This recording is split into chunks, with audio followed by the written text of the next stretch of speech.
বিধানসভার স্পিকার বিমান বন্দ্যোপাধ্যায়ের বিরুদ্ধে অনাস্থা প্রস্তাব জমা দিলেন শুভেন্দু অধিকারীর নেতৃত্বে বিজেপির পরিষদীয় দল। দুই বিধায়কের শপথ পাঠ নিয়ে অনাস্থা। ভেঙ্কটেশ্বর লাহিড়ী আমাদের প্রতিনিধি রয়েছেন। ভেঙ্কটেশ্বর, কি কারণে স্পিকারের বিরুদ্ধে অনাস্থা?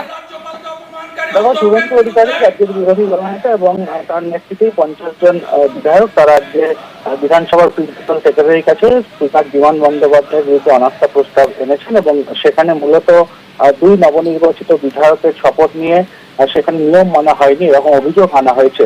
তুমি জানো, এর আগেও স্পিকার বিমান বন্দ্যোপাধ্যায়ের বিরুদ্ধে সরব হয়েছে পরিষদীয় দল, বিজেপির পরিষদীয় দল, এবং যে দুজন বিধায়কের শপথ বাক্য পাঠ করানো হয়েছে তা তুমি জানো, তা নিয়ে জলঘোলা হয়েছিল। রাজ্যপালের সঙ্গে সরকারের সংঘাতে গিয়েছিল সেই জায়গায় দাঁড়িয়ে।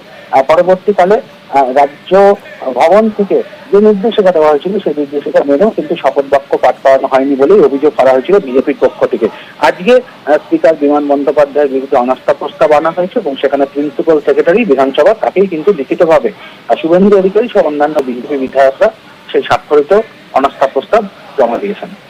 ধন্যবাদ ভেঙ্কটেশ্বর। শুভেন্দু অধিকারীর বক্তব্য শুনবো। আমরা 18টি নির্দিষ্ট অভিযোগের ভিত্তিতে বিধানসভার যে রুলস আছে মেনে সচিবের কাছে অধ্যক্ষের অপসারণ চেয়ে অনাস্থা প্রস্তাব জমা করেছি।